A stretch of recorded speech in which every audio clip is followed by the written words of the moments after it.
tey loolu antuwul ñu continuer buñ jógee foofu ñu ne les populations ne voyaient rien se faire pour qu'elles rentrent en possession de leur parcelle et ont manifesté ndax suuf si dañ leen ne woon dañ leen di jox parcelle population yi gisuñu parcelle ñu ne léegi ñu jox ko keneen mu nar fi def leneen population yi manifesté ne ñoom nanguwuñu loolu doxalin boobu léegi c'est dans ce contexte là ci loolu la ñu nekk ba tey Escale ñëw fi Escale Afrique voilà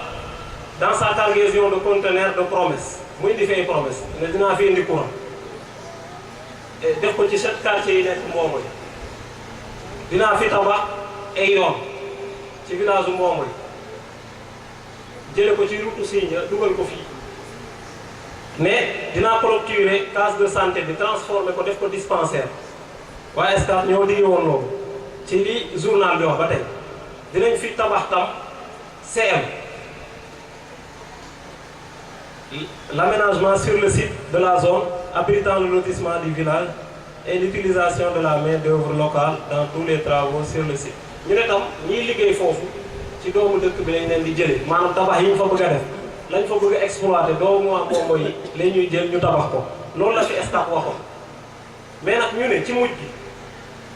loolu yëpp gisuñu ci dara léegi Walf Quotidien ne waa Mbomboy nag ñoom ñoo wax lii ki ko wax Walf Quotidien moo ko wax moo ne non Rewmi Quotidien moo ne Abdoul Aziz Faye membre de la structure déclarée à l'époque mooy comité bi fi nekkoon moo ne woon nous avons mis sur pied un comité de défense des intérêts de Mbomboy réunissant l'ensemble des habitants et ressortissants du village pour dans la légalité entamer une farouche lutte contre Monsieur Salomon Mboucho, voilà, qui avait son groupe, sans le dire tout haut, ambitionne, qui avec son groupe, sans le dire tout haut, ambitionne, en créant une nouvelle cité sur les terres, tenir nos valeurs les plus séculaires et les plus sacrées. Maanaam kii daal dafa bëgg a jël suuf si ci li waa Mbomboy wax def fi loo xam ne moom moo koy jariñoo yàqal waa Mbomboy maanaam seen suuf si mu mel ni waa Mbomboy dañoo jaay seen suuf des fi ba seen doom bu ñu dikkee fii ëllëg foog ne seen bàyyi dañoo jaayoon suuf si te alors que demeewul noonu loolu la waa Mbomboy wax léegi loolu daal lañ amoon liñ fiy wax ci gàttal ñu jox oustaz mu àggali waxtaan bi bu ñu paree xëy na ay question dina ñëw ñu gën a yaatal incha allahu rabbi wasalaam. ñi ci bëgg a intervenir waxtaan bi tabarakallahu liñ ko tànne woon pour mu nekk yeete parce que am na ñu am suuf te sécuriser wuñ ko te am na yuy ñëw comme ni ma ko waxee autorités yi nekk ci gox bi yet bi junj nañ ñu ne fu APS jaar rek suuf sa day siggi bu suuf sa siggee nag ñépp dinañ ko teg bët bu boobaa nag mu nekk suuf soo xam ne suuf su yëkkatiku lay doon ñépp bëgg ko nag bu fekkee ne nag ña ko dëkkee ànduñu pour teg fa ay projet moo xam ñu lotiser ko moo xam ñu def fa leneen bu boobaa état bu ko soxlaa mën na leen ko xañ par décret wala leneen bon kon nag su ko defee xëy na bi ñuy ubbi waxtaan wala boog bi ñuy xalaat def bés bi defuñu ko itam ngir attaqué kenn defuñu ko itam ngir junju lenn mais dañ ko def pour ñi fi am suuf tamit mën a xam naka lañ koy aare parce que suñu suuf yi aaruwul toog naa ci benn village fële ca aéroport ba suun ñu toog xool ba yàgg nañu kër gii ngeen dëkke nii comme suñu kër gii la ñu ne ñu daanaka moomu leen ko donte seeni maam fi lañ juddoo sax moomu leen ko tey bu fi état soxla woon yoon woo xam ne njëriñal réew mi la seen tabax yi rek lañ leen di fay ngeen jóg ñu wax ñu ko de te fekk ñu ko foofu ca suun ak la dëkk ba di yàgg yépp ñu ne bu boobaa dañ leen di fay seen tabax yi ngeen jóg waaw léegi nag ki ñuy wax lu mel noonu nga nekk ci dëkkin yu mel nii laaj na tamit nga xam fooy jaar bu fekkee da nga war a am këyit yi tam nga mën ko am mais bu fekkee toog nañu tamit yàlla dogal ñu am ay doom ay rakk ay jarbaat yoo xam ne jàngi nañ yoon woowu ba xam ko mais ñëpp waruñoo toog noppi rek parce que comme xam nañ li war a saafara mbir mi kon dañ ko weer waxtaane ko waxtaan boobu nag moo am tey pour yeete bi am su ko defee buñ fi jógee nag pour mboobo yi mën a dab lamu moom mboobo ya koy waxtaane bañ déggoo ca buñ ca déggoo nag dem waxtaane kook ñi yor commune Thiès nag mu ngi bëgg a bénéficier woo commune u Notto comme ni ko mbokk mi waxee junj nañ ñu ko Thiès seen commune yi daje nañu pour gis ne suuf si nekk boor bi yëpp wër péage bi dañ ko bëgg a jël dolli ko ci commune u Thiès waaw léegi nag waa commune u Notto duñ toog di ko seetaan kon nag ñi leen ci mën a dimbali mooy ñi nga xam ne ñoo fi am as suuf ko jéem a jóg xool nuñ koy sécuriser yaakaar naa suñu rakk yi liñ fi wax ñëpp déggandoo nañ ko kon oustaz daanaka li des ci temps bi bëriwul xam naa nag tey débat bi xam naa après pause lay doon quoi après pause kon bismillah ñu bismillahi rahmani rahim alhamdulillahi rabbil alamin alhamdulillahi allazi bi ni'matihi tatimmu as-salihat wa bi ihsanihi ta'ummu al-barakat wa bi fadlihi tatahaqqaqu al-maqasid wal-ghayat alhamdulillahi al-qa'il fi muhkami tanzilihi والذي جعل لكم الأرض ذلولا فامشوا في مناكبها وكلوا من رزقه وإليه النشور والصلاة والسلام على أشرف خلقه سيدنا مولانا محمد بن عبد الله القائل من أحيا مواتا فهو له mbokki julli ñu ngi leen di nuyu di leen ziyaara di leen baalu ak di jégal bu baax ci kàddu yi nga xam ne man fas yéene yëkkati ndax ay yëf yu bari waaye balaa ñoo dem ñu yëkkati ay nuyoo teg ko ci nuyoo mbokk yi nga xam ne ñoom ñoo njëkkee kàddu gi mooy sunu maam Issa sunu frère Haroun ak sunu frère Souleymane nuyoo yi mën naa bañ a gudd mën na leen bàyyi ñu yóbbaale ñu géew di rafetlu bu baax itam jotaay bi nga xam ne moom lañu nekke nii di ci sant yàlla bu baax itam mi ñu may ñu amaat occasion bi pour taxawewaat ko fii ndax diggante daaw ak ren yi fi romb itam bari na yi fi xew itam bari na kon suñu fi bàyyee ba tey ñu fekke ba pare tal jar naa sant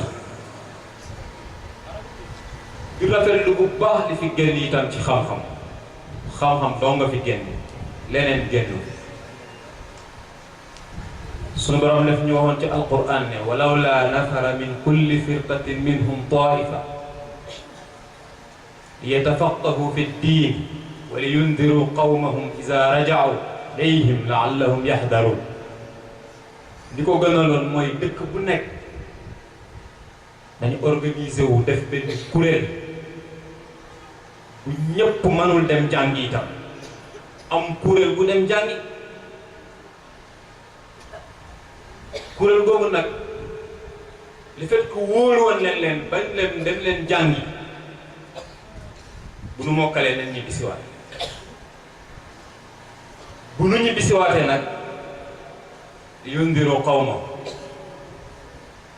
ñu mën a yee seen waa gox laallahum yaxzaruun ba jàngi jotee nag gars yi ñoo dem jàngi ñoo dellu itam di yeete wóolu nan ko ñu ci am benn werante moo tax Mouhamed keroog bi ma envoyé thème bi dama ko wax ne kon de ren dinaa joxe ngànt parce que thème la boo xam ne dafa soxla expert bokkut ak amateur expert mooy ko xam ne li muy wax da koy tëg fu wóor bu dee ñun nag mën na fekk dañuy làmbatu nii rek ñii nag expert à la matière la te am na ñeneen ñu toog ci ginnaaw da ko kon de tey ren damay jéggalu waaye ma gis nu mu xawee diise ci moom mu insisté fa ma cay wax nag bu dul toon al adalatul ijtimaa yi li ñu tuddee justice sociale du ma ci am wàll al adalatul ijtimaa fi l'islam justice sociale ci l'islam pas justice sociale al adala ijtimaa fi mujtama al faransi al adala ijtimaa fi mujtama al ordoni déedéet al adala ijtimaa fi l'islam justice sociale penc mi ñu nekkee suñ ko bëggee doxal dafa am benn maandute goo xam ne ci la war a tegu yi ñuy wax nii yëpp ñoom yi ñuy wax nii yëpp su amul justice sociale rek du am fu mu tegu sunu maam nee na séeréer dafa ragaloon suuf booba mu ngi des ci asalaam ndax bu lay la waxee ci alquran ne minha xalaqnaakum fiiha nuiidukum minha nuxrijukum taaratan uxra nga war koo ragal ci suuf laa leen binde ci suuf laa leen di delloo ci suuf laa leen di génne waat dajaleen yépp seen kanam sama kanam ma réglé seen biir ragal bi séeréer ragaloon suuf man na tegu foofu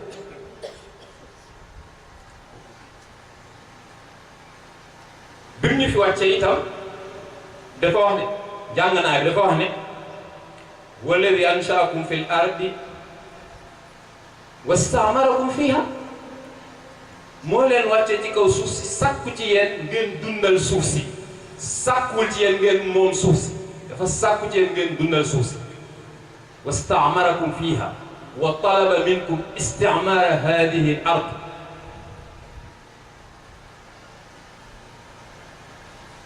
kenn moomul lu tax kenn moomul walillahi miraasu samawati wal ard yàlla leen na may doon lépp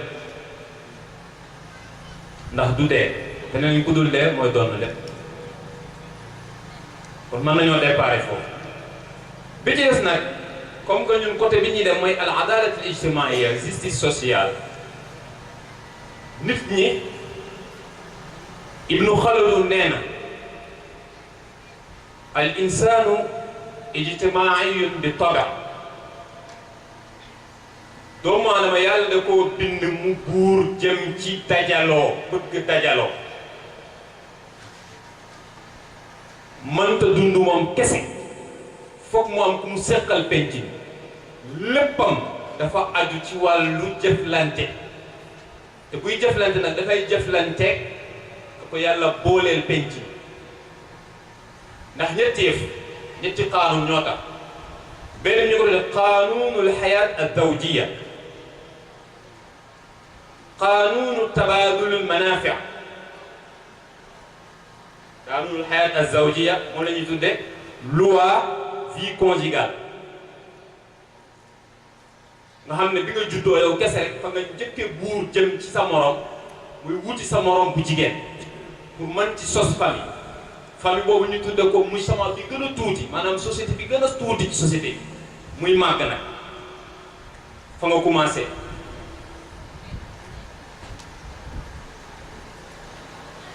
kon qaanuunul xayaat az-zawjiyya al-aamma sunu nekk biñ nekk ñu social foofu la commencé alquran wax ne wa min ayaati an xalaqa lakum min anfusikum azwaajan litaskunu ilayha wa jaala baynakum mawaddatan wa rahma kon foofu la commencé ñaare bi mooy qaanuunu at-taaruf nit ñi dañoo war a xamante bu ñu nekkee ci société dañoo war a xamante ndax xamante gi am na lu mu war a jur qaanuunu taaruf kenn mënta rester ci sa biir kër kese kenn mënta rester ci sa famille kese foog nga génni sa kër ñëw ci penc foog ma génni sama kër ñëw ci penc bi bu ma génnee sama kër ñëw ci penc bi nga génni sa kër ñëw ci penc bi foog am lu ñu tënk loo xam ne mooy doxal penc fii laa jëm fii li gars yi di wax fu laa jëm kon kaanunu taaruf bi ci des mooy kaanunu tabaadul manaafi mooy am na ku nekk am na loo am ci lu baax wala boog am na yu baax yu nekk ci penc mi te warul yem ci kenn dafa war di tabaadulul manaafi même sax am na borom yu am dañuy wax ne li taarafu foofu lañ ko teg ñett yooyu rek tax na waroon na mën a tax ñu bokk penc bi ci des li ñuy tuddee al adalatul ijtimaaiya suñ ko bëggoon a définir dañuy wax ne doomu aadama yi fu ñu daje rek foog am benn loi boo xam ne saa yi moo leen di tënk di saytu seen nekkin ndax ku nekk fa nga war a yem sa morom di ko fa yem ku nekk itam fa nga war a féete sa morom nga di ko fa féete fii xuduudin rasamaha allahu subhanahu wa taala teg ko ci ay normes yoo xam ne suñu borom moom moo ko définir moo tax yooyu loi yooyu saa yu ko yëkkatee ba amatul rek presque dund nit ñi itam ci société dootul am benn bale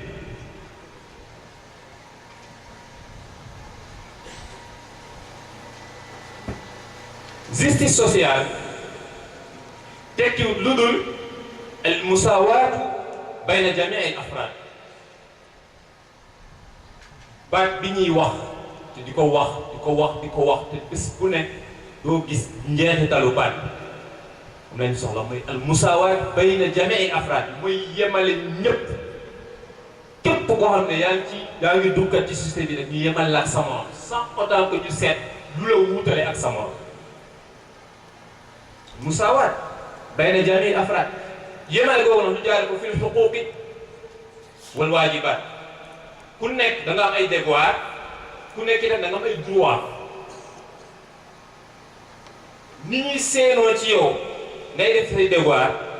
noonu la ñuy bëgg itam boo defee say devoir ba pare itam nga jot say droit say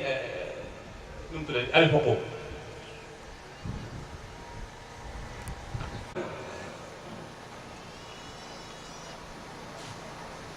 sans autant que ñu seet ne kii moo am doole kon léegi dañ koy dugal ci cas boo xam ne cas bu particulier kii moo fi ma boo xam ne ba tey ñu ngi koy jàng ci université yi da ngeen daje ak moom nit ñaa ngi ciy bind seen thèse doctorat yi nit ñaa ngi ciy bind lu ne parce que wasiqa boobu document boobu mooy doxal àdduna ma bëgg rek abbu fa ñeenti point ñu jéem a jàngat point yooyu ak yi nga xam ne moom la mbokk yi doon waxtaan. wasiqatul madina benn document la boo xam ne yéen isasal bi nga xam ne dana bëgg a taxawal état islamique dafa ne suñu borom dafa ne la ikraha fi diin bu ñu forcer kenn ci pas-pas parce que lu ko fi jaar amul ku nekk nan la bàyyi nga xool religion bala soob nga jàpp ko te comme que Médinatul Munawwara ay yahud ñoo fa dekkoon moom mu jógee Makka ak diineem muy l'islam ba nga xamee ne bëggal na taxawal état islamique foofu taxawalu ko ci suuf soo xam ne moom moo ko moom mu doon ne ko ci ay maamam taxawalu ko ci suuf soo xam ne sawari dañ ko voilà suufu jàmbur la mais ña fa nekk di dund ay jullit lañu ci ñaari côté wala ci ñetti côté parce que ñii ay jullit lañu ñoo xam ne gëm nañu l'islam ñii ay juif lañ ñoo xam ne saa gëm nañu yeneeni téere yoo xam ne jóge na ci suñu borom dafa signé ñoom benn pacte bu njëkk ba point ba ca gën a fës mooy lañ fexe ba def liñ tuddee al amnul jamaa wa taayus asilmi na ku nekk am li ñu tuddee sécurité sociale kuy daawu ci penc mi nga am sécurité bu nu menace sa dara wa taayus asilmi ñaaw li ñu tuddee cohabitation bu pacifique parce que ku wax penc wax jàmm wax penc wax jàmm yonent bi nag moom moo wax penc doxal jàmm sallallahu alayhi wa sallam moom wax na penc wax na jàmm doxal na jàmm. taayus as-silmi mooy cohabitation bu pacifique mu tënk ko nag ci baatam boobu mu ne leen annahu man xaraj fa huwa amin wa man qaad fa huwa amin bil madina ku toog ci dëkk bi dinañ fexe ba nga am jàmm ku génni dëkk bi bëgg a dem itam dañ la accompagner ba nga am jàmm génni dëkk bi dem kon kooku dugg na ci li ñuy tuddee al amn al ijtimaai sécurité sociale lu am solo la ci buñ dee waxtaane yu mel nii mu ne illa man zalam xanaa des ku tooñ nag amatoo fi place wa anna allah jaarun liman barra wattaqa ku fi des ci dëkk bi tam na la wóor ne dëkkandoo sunu borom nga ndax sunu borom moom mooy dëkkal ñi nga xam ne baax nañu mooy dëkkal ñi nga xam ne ñuy tuddee citoyenneté mënoo nekk citoyen ba pare te maanaam lii suqal am nga loolu ay déggin yu xóotul la rek dangay gis ko xam ne citoyen la ci biir dëkk bi mais dëkk pour moom day beru fii ci jàkka ji day jàpp jàmburam ci jàkk bi mais lépp loo xam ne participer doxaliinu dëkk bi lu ci feeñ te mbokk yi sunu diine du mat mukk sunu diine sunu borom du ko mën a nangu mukk fekk lëkkalewuñu li ñi koy defal moom ak li ñuy defal penc foofu ñu wàcc ci penc ni mu bëgg sax ñu mel foofu la koy xaar dem na koo xam ne saa yi citoyen la mais pour moom yoonam nekkul ci loolu bu ne nii bul am na ñoo xam ne sax dañuy jàppale thème bu mel nii nga xam ne moom la ñuy waxtaane sax loolu daal saa amul benn relation te suñu lépp ci laaju gis nga mbokk mi sànq bi muy wax am na groupe boo xam ne teeloon naa jóg teeloon na comprendre saa yi lii nga xam ne mooy waaj a xew nii am na ñoo xam ne xamoon nañ ko bu yàgg commencé woon nag di ci wax commencé di ci def alerte bu nekk def nañ ko mais nit ñi am na loo xam ne saa fépp taxawul ci seen kanam duñu ko comprendre amatul nag lu ko mën a téye parce que lii ngeen wax nii lu nu bind la ci kii te ci sunu constitution ñoom ñoo ko tëral am lu ko mën a leer mënul nekk comme bu ko defee point yi may deseen damay bañ dugg ci te mbokk mi dafa ñaan pour ñu arrêté def prière yi ba pare suñu paree àggale mais ñu comprendre ko noonu taxawaay doo nga fi des léegi bu taxawaay amul ñàkk dina am te bu ñàkk dee am du kenn mooy ñàkk ñëppay ñàkk te am na loo xam ne dañ koy bind ci histoire waa saa yi nangam bi xanaa mbam fii xew xanaa ñoom diw nekkuñu fi woon koy bind ci histoire bu ko defee ngeen jéggal ñuy delloo leen kàddu gi ba keroog ñu dellu si waat dese nañu lu bëree bëri salaamaaleykum wa rahmatullah 1h15 ba 3h30 lépp ci muxtaarul waxtu la bokk am nañu ne ba 4h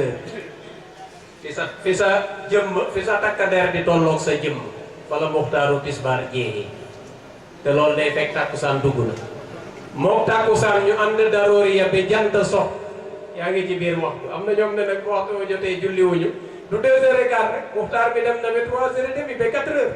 kon nag su ko defee ñuy ànd ak dal parce que nit tamit booy jaamu yàlla jaamu ko ci nga xam li ngay def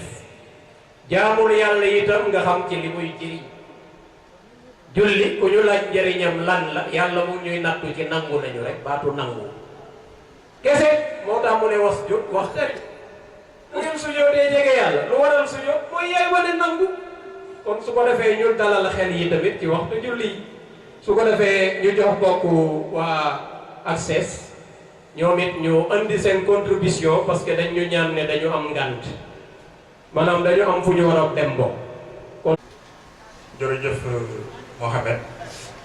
asalaamaaleykum mbooloo bi ñu ngi nuyu ñëpp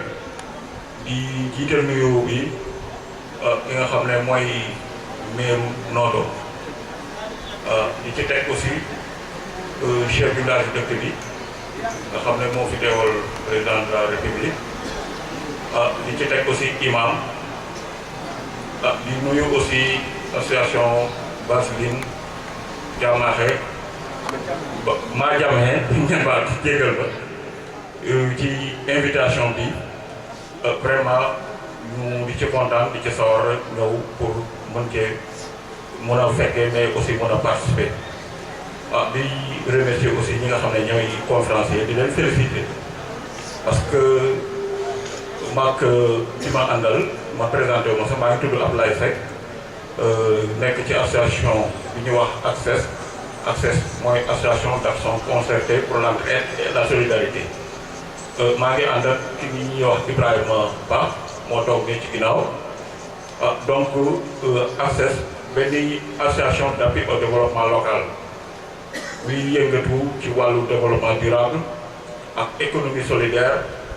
ak citoyenneté foncier bi nag dafa bokk ci projet yi nga xam ne ACCES daf koy doxal donc moo tax bi ñuy invité jox ñu thème bi mu nekk loo xam ne vraiment bokk na ci domaine bi nga xam ne ACCES da ciy liggéey moo tax ñu sawar ci trop parce que ak foncier bi dafa am ay enjeux yu bëri te ñoo xam ne aussi enjeux yi ci nekk ak changement yi ci am daanaka béykat bi wala population bi nga xam ne moo gën a néew doole moo ci lool moo ciy ñàkk loolu moo tax ACCES am benn projet conjoint ñeenti communes yi nga xam ne fa lay intervenir mooy commune u Yène commune u Diass commune u Sindia ak commune u Popenguine Ndayane ñu lëkkaloo ak benn ONG bu ñuy wax Indapronat moom muy intervenir ci commune u Kër Moussa ñu lëkkaloo ak fédération des agropasteurs de Diender mu nekk ci commune u Diender ak commune Kayar mu nekk juróom-ñaari communes yi nga xam ne am nañu partenaire bu ñuy jàppale pour que ñu accompagner population pour ñu mën a sécuriser seen suuf maanaam ñu fexew daal ko seen suuf ñu mën ko téye ñu aar ko donc dama doon wax sànq ne conférence bi ni ñu ko tëralee vraiment dañ ko rafetlu trop surtout thème bi mu nekk thème bu xam ne thème bu rëy la mais ñoom ci ni ñu ko organisé ñu tojate ko de telle sorte que ñu ngi nuyu suñu pap suñu maam professeur Diaw vraiment moom mun naa wax ne moom cours magistral la fi joxe daal ndax vraiment jàngal nañu histoire loo xam ne vraiment ñun xamuñ ko woon te ay références yu wóor yoo xam ne ku mu yitteel aussi mën nga dem gëstu xam ne moom lu mu wax loolu vraiment tegu na ci lu wóor ci ay bind yu wóor di nuyu aussi Arona ak Souleymane ak Oustaz donc Mansour vraiment seen contribution seen exposé leer na daanaka ñun bu ñuy jëlee cadre rek xanaa cër la rek bu ñu jox mais ñun mënoon nañu yàq wax donc di leen sant di leen gërëm ci fànn boobu possibilité bi ngeen ñu may pour ñu indi ci tuuti contribution ñu wax rek ne bon association bi bu ñu sañoon aussi bu lii passé mu gën a lëkkaloo ndax dafa am ku ñu boole ak ñoom pour que ñu mun ñëw pour appuyer leen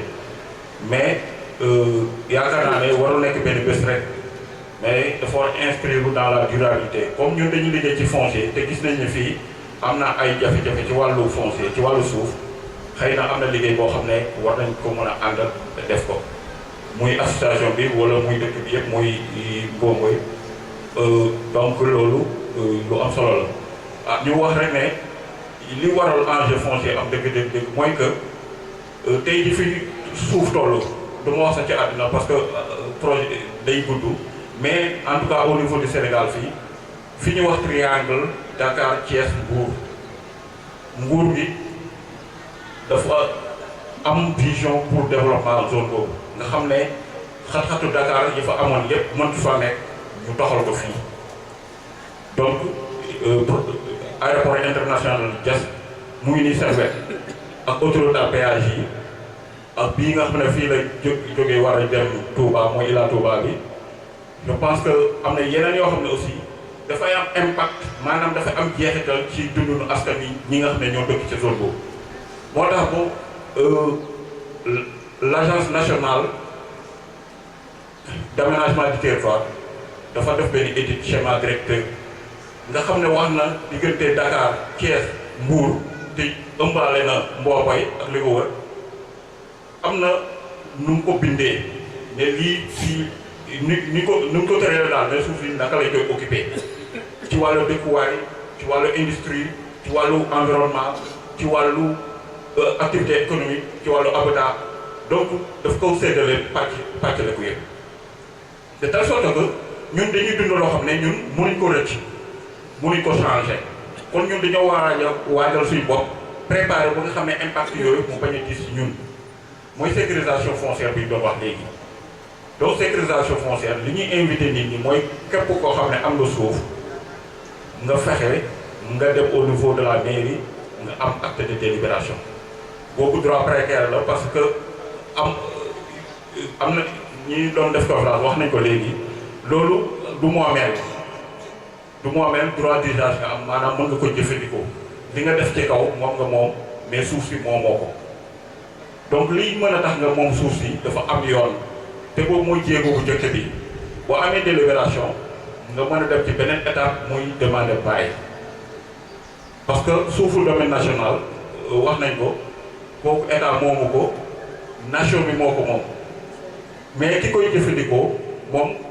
moo ci am priorité mooy décret numéro 88 du 27 octobre 1972 effectivement donc mooy wax nit ki naka lay amee suuf naka la ko ñàkkee ci loolu bu ñu toppee yoon boobu nañu permettre ñu mën a sécuriser suñu suuf donc première étape bi mooy loolu deuxième étape bi mooy nga dem uuti bàyyi loolu nag boo gëstoo ñu wax la ni nga war a def yan étape nga war a jaar pour nga dem au niveau impôt domaine pour ñu def la bàyyi loolu nag mooy titre provisoire bi nga xam ne moo lay permettre nga dem ci ni ñu koy wax TTF mooy titre foncier nag boo ko amee suuf si yaa ko moom même état bi bu ko soxlaa day négocier ak yow yaay wax ñaata laay jaay mètre carré bi état bi ak agent judiciaire peut-être mooy ñëw négocier yow bu la neex nga avocat mu négocier la ba li nga bëgg ñu fay la loolu mais fekkee ne affectation rek nga am droit d'usage nga am projet bu ñëwee mu nekk droit d'utilité publique su boobaa mën nañ laa yëkkati.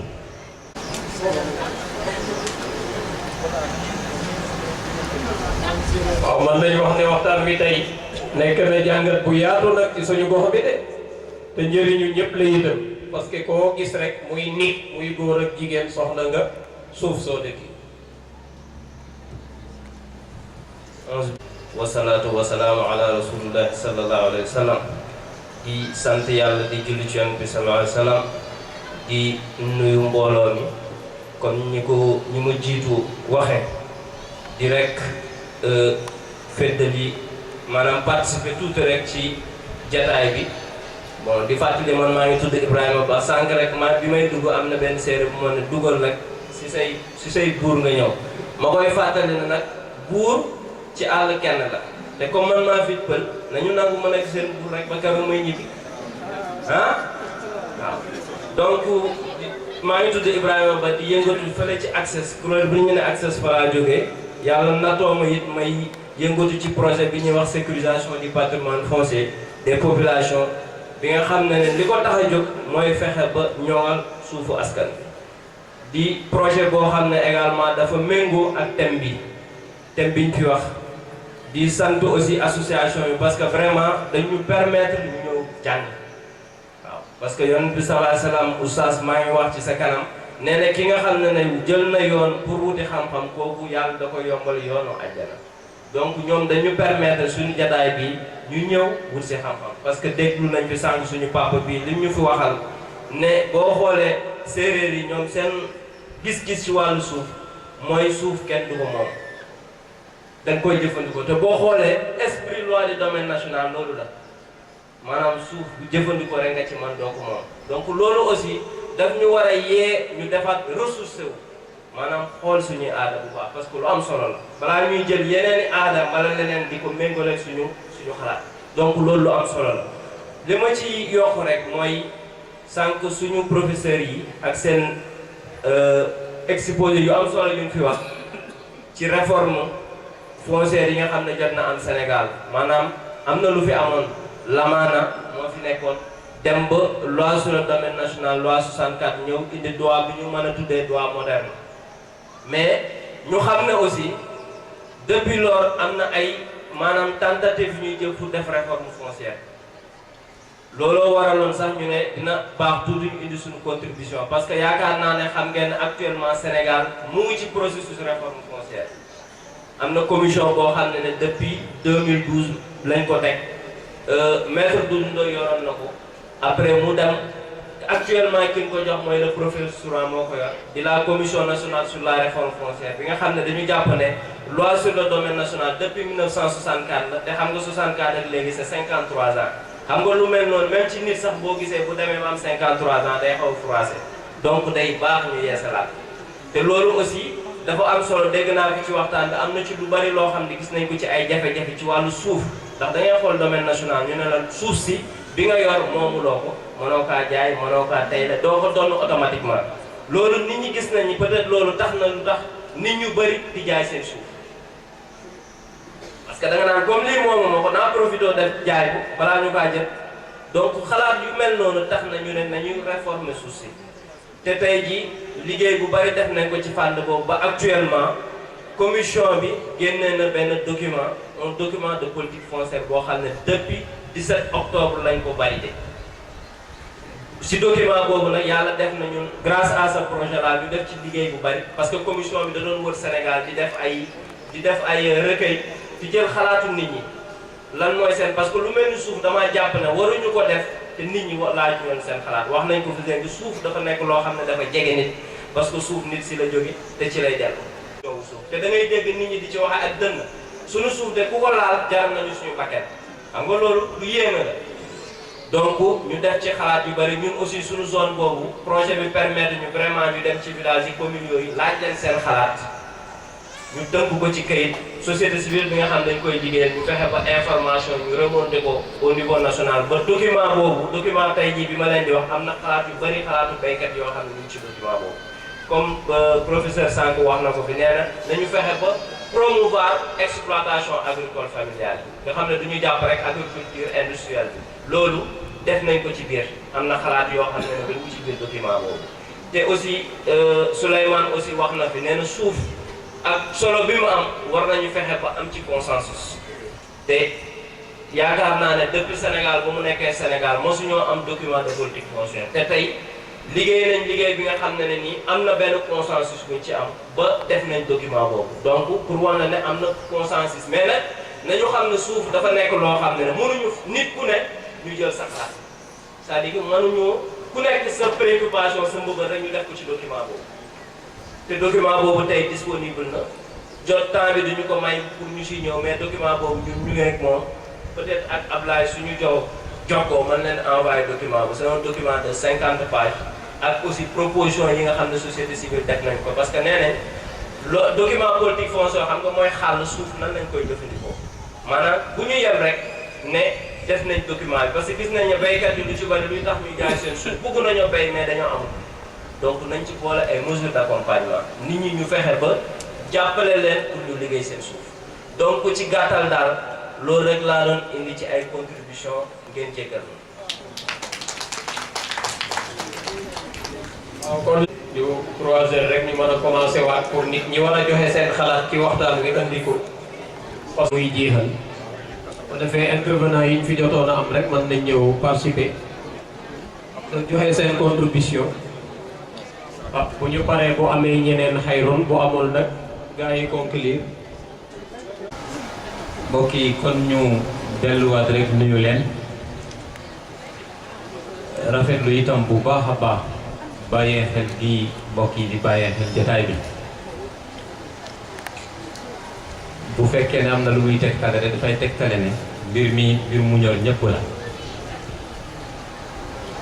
wax naa fi sànq ne ci ni koy bi sasam daan waxee ci wax yinam yu gàtt yi képp koo xam ne li soxal penc mi yitteelu la ci waxam mën nañ sax bañ a boole ci waa penc mi te lii dafa di mbir moo xam ne dafa soxal ñëpp. li tax mu soxal ñëpp mooy mbiri penc la te mbiri penc duñu ko séddoo dañ koy bokk parce que bu ñu ko séddoo rek am ñu ñàkk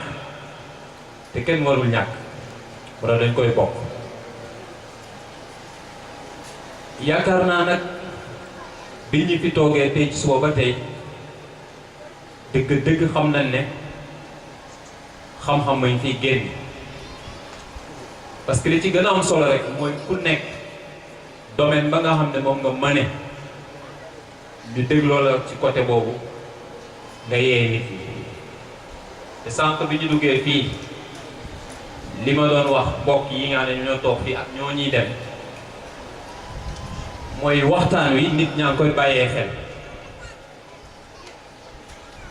parce que contexte la boo xam ne dañ koy dund te ku nekk bëgg na nga am solution ci contexte bi nga xam ne moom la ñuy dund léegi. % yëpp mën nañ koo verser ci cadre foncier te dënn yi da ciy gaaw a jóg ñaare waaw wax na ko sànq suñu suuf moom suñu ko naree jël rek nangam daal di wax te yooyu yëpp dañ dul wutal nit ñi fu nu mën a jaar pour mën a régler problème yooyu kon nag am na foo xam ne pour ñu bañ faa àgg. mooy tax jotaay yu mel nii di am solo penc mii ñu nekk nag yàgg nañ fee waxtaane diine ak jamono at mu jot ñu daje fi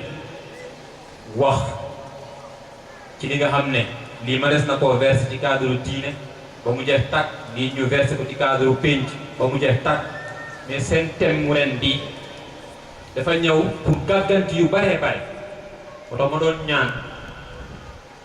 mbokk yooyu nga xam ne ñu ngi dem am na lu ñu liggéey ñu bàyyee ko xel ñoom ñi itam li ñu mën a jàppale ci ay document ba affaire bi gën a mën a leer ci suñu kanam ñu jàppalee ñu ko bàyyi ko fi bu ko defee loolu rek laa doon am ci lu may àggale ci côté boobu. dañu doon wax ci justice sociale parce que bay commencé sànq dama wax ne lii ñuy wax nii pour mu mën a am sax fu mu tëdd ci sunu dund day fekk lii moo am ba pare nit ñi comprendre tëralin bi nga xam ne fa la ñu war a noonu la ñu war a tëralee penc parce que penc foog ñu tëral ko mais su ko dee tëral te xamuñu naka lañ ko war a tëralee léeg-léeg lu dikkati bu dikkee itam duñ ko mën a gérer ñu waxoon ne ñu ab bu yonent bi rek sallallahu alayhi wa sallam wasiqaam bi nga xam ne moom la tabaxewoon Madinatul Munawwara nga xam ne ba fii ma toog di wax ak yow état yu mag yi dañ ci inspiré wu pour mën a tëral seen pénc boo demee dañuy wax na dañ lay wax ne la ci philosophie dañuy wax al madinatul fadila cité idéale nag ay xalaat la ay gam-gam la loo xam ne ñu ne na pénc moo xam ne le pénc mu mucc ayib la nii la war a mel imagination boo xam ne moom nga ci am mais bi ñu mën a gis bi nga xam ne moom la ñuy gis te muy bu ñu réaliser ci histoire mooy bi nga xam ne moom la defoon moom yeneen histoire la moo tax waxtaan bi ñu tënkoon ko foofu wax nañ sànq ne mu ngi ko tënkoon ci bi njëkk mooy li al amn al ijtimaai sécurité sociale fexe ba nit ñi am sécurité d'abord sécurité nag nekkul ne da ngay génn ci mbedd mi ñu bañ laa agressé déedéet am na ku toog ci xelam keram te xelam dalul parce que suuf si nga xam ne moom la ñuy waxtaane nii def ñu xelu kenn du dal xel yaa ngi toog di xalaat ni saa am na loo xam ne bu melut noonu léegi changement populaire ni mu tuddee nit ñi yëngu man naa am bu ñu yëngoo saa am lu yàqu kon kooku dañ koy bàyyi xel bu baax wax nañu dundee itam ak taayus as-silmi mooy cohabitation pacifique maanaam nit ñi dund ci jàmm expérience biñ ci am ci réew dëkk bii nga xam ne moom lañ nekk tey bi ni ci am na lu mu ci dindi ça il faut le dire am na lu mu ci dindi kon bu ñu bëggee def li ñu tuddee cohabitation pacifique boobu itam dañ koy liiraat bu baax a baax man koo jàngaat ñaareel bi tuddoon nañu damaanu xariyatul i'tiqaad ci li ñëpp a moom buñ ci dee dem ñu bañ a xool pas-pasu nit ñi kii ci religion sangam la bokk kon mënul bénéficier wu kii ci religion sangam la bokk ko mënul bénéficier wu kooku teeloon na koo dindi ci Madinatul Munawwara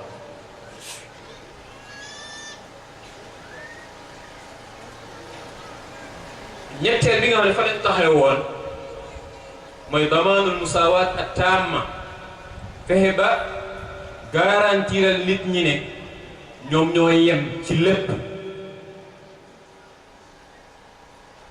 xam nga Sénégal boo ñëwee pour nga mën a nekk citoyen Sénégal am na nu ñu koy définir ne fokk lii am ñu soog laa nangul loolu mais fii ci suuf si nga xam ne ci lañ nekk le fait que ñoom ñoo ko bokk rek loolu dañ ko war a bàyyi xel bu baax a baax damaan musawat at-tamma li muwatini dawla al madina fi musharakati faala fi majalati al hayat poussé leen ku ci nekk nga participer ci volet yi nga xam ne moo am ci société yi ya cay volet social ak ya cay volet culturel ak ya cay volet politique yooyu yëpp ñu bàyyee ko xel bu baax a baax tahqiqan li mabda'i asilin taqumu alayhi ad-dawla al-haditha bu mujj bi nag mooy iqraaru mabda'i al-mas'uliyya saxal principe bu responsabilité du responsabilité ma Samba du responsabilité ma Demba mais responsabilité ñépp la parce que am na loo xam ne buñ ko seetaanee ba mu sànku itam du kenn mooy ñàkk mais ñépp ñoom ñooy ñàkk kon ku nekk am nga ci benn tâche boo xam ne foofu nga war a foofu lañ lay xaare mooy iqraaru mabda al mas'uliyya al fardiyya responsabilité la boo xam ne responsabilité individuelle lay doon nag balaa moo nekk responsabilité boo xam ne collective lay doon mu tënk ko nag ci baatam boobu mu ne annahu la yaksibu kaasibun illa ala nafsi wa anna allaha ala asdaqi ma fi hadihi sahifa wa abarra wa annahu la ya'timu imru'un bi halifi wa anna an-nasra lil mazlumi tu'tabaru sahifa al madina responsabilité individuelle moom la ñuy njëkk a xool balaa ñoo xool responsabilité collective yëgal ne yow da ngaa nekk responsable ba pare bi nga nekkee yow kenn balaa ngay yëg ne saay responsable nga ci mbooloo loolu buñ ko dundal rek du baax bu ko defee ci loolu lay lisaasam tënkoon wasiqatu al madina fi ma bëgg a dellu nag balaa ma joxe kàddu gi mooy kàddu yi nga xam ne moom la sunu mbokk Arouna doon expliquer sànq ci suuf si bu nu dee wax suuf tey foofu moo xam nga yëngu ci wàllu diine moo xam nga yëngu ci wàllu adduna ñëpp ñoo ci dëppoo yem mais war nañ ko bàyyee xel ndax ñett yi nga xam ne tudd na ko sànq mooy al jawanib al ijtimaaiya wala boog al janib al ijtimaai côté social war nañ koo bàyyee xel bu baax a baax ndax su melut na mu war a mel lan la mën a jural nit ñi beneen bi mooy al janib al iqtisaadi côté économie xëy na mën naa jóge ci biti ñëw ak al janib al siyaasi ak al janib al géographie dana doon point yoo xam ne noté woon naa ko pour mën cee dem bu baax a baax mais lam ca wax rek mën naa koo doyloo maanaam bañ a monopoliser kàddu gi parce que li ñu jàpp mooy am na experts yu fi nekk yoo xam ne déglu leen dina jëriñ mbooloo mi lool itam ñu ngi xaar ay réaction yoo xam ne dina jóge ci mbooloo mi comme ay question ak contribution yoo xam ne danañu mën a jàppale bu baax a baax fi may tegee mooy baat bi nga xam ne moom la sunu maam wax sànq Oustaz Issa suuf si kenn moomu ko yàlla moo ko moom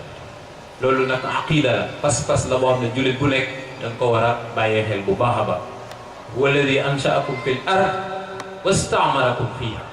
wastaamarakum fiha lim ñu sàkku ci mooy ñu dundal ko nit dana ko dundal ci mbay dina ko dundal ci dëkk dana ko dundal ci exploité ko saa waay yeneen am mais am ma moomeel bu wér boo xam ne saa yi am na kooku moom ci loxo suñu borom la ne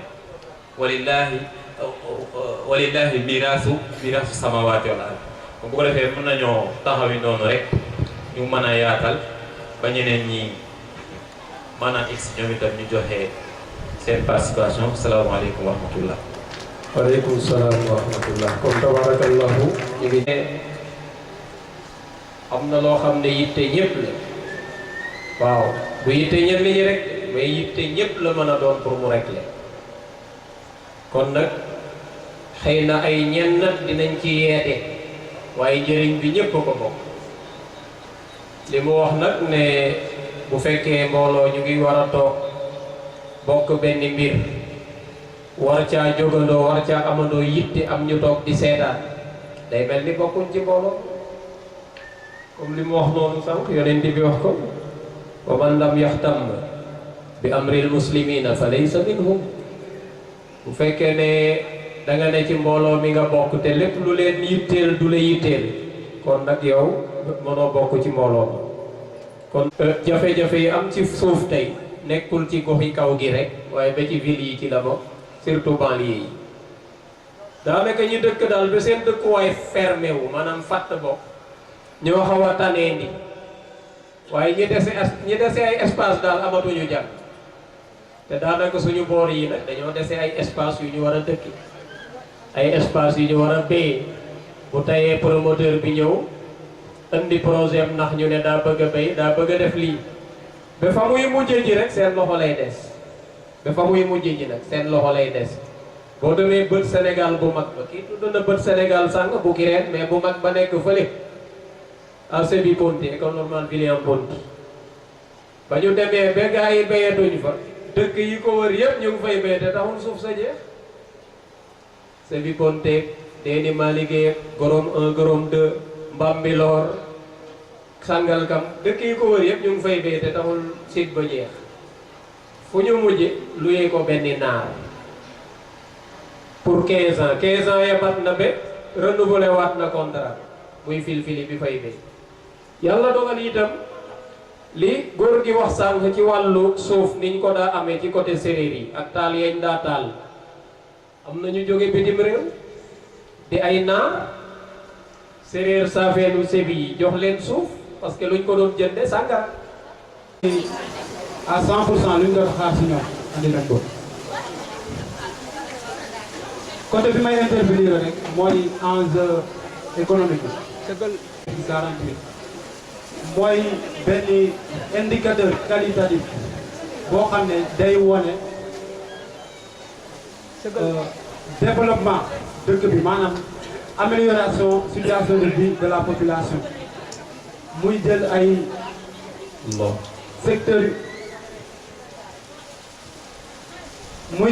secteurs yu bëri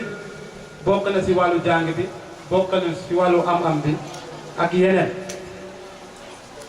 te bi ñu gëstoo gis nañ que ni faiblesse su indice boobu li ko waral mooy pauvreté boo xam ne moo nekk ci biir dëkk bi. également pour même année bi statistiques sénégalaises yi joxe nañ que ni agriculture moo représenté environ 50% PIB bu dëkk bi maanaam am-amu Sénégal agriculture wàllu mbéy bi. moo yore 50% boo jëlee téeméeri maanaam 50 yi maanaam mooy xaaju am-amu Sénégal pour man loolu doy na rek pour ñu mën a wax relation bi am diggante agriculture ak développement am-amu dëkk te boo nee agriculture rek sa xel ci wàllu suuf lay def par conséquent mën nañ que ni suuf si moo yor. mooy principal moyen de subsistance et le principal vecteur de l'investissement, de l'accumulation de la richesse et de sa transmission entre les générations futures. maanaam ñun tey jii lu ñu mën a bàyyil suñu futures générations yi bokk na ci wàllu suuf loo xamante ni bu ñu ñëwee ñu mën ko exploiter man di si yor seen bopp bàyyi ko également ay générations yi say toppaat de ce fait. Maintenant que la consommation foncière s'est imposée ces dernières années comme un véritable enjeu de société suscitant débat et soulevant de nombreux conflits d'intérêts. Comme ni ko conférence bi daal ni ñu ko waxee gis nañ que ni actualité Sénégal tey jii même dans l'Afrique li si ëpp yëpp mooy problème suuf que ça soit entre privé que ça soit entre particulier et l'État etc. Sur le plan scientifique nag foncier bi le foncier abrite la part la plus importante de la biodiversité mën nañ ko ni mooy soxla maanaam dund bu amee taxawaay rek mën nañ ko ni suuf si la c'est le socle et c'est le socle de la vie végétale seul capable de produire de la matière à partir du soleil, de l'air, de l'eau et des éléments minéraux présents dans la terre. À partir de la biomasse, on peut dire que moom mooy fournir à l'homme la nourriture et de l'énergie mooy li ngeen di tuddee ak également li ngeen di utiliser généralement pour ay technologies yu bees yi moom mooy fournir également à l'homme des matériaux de construction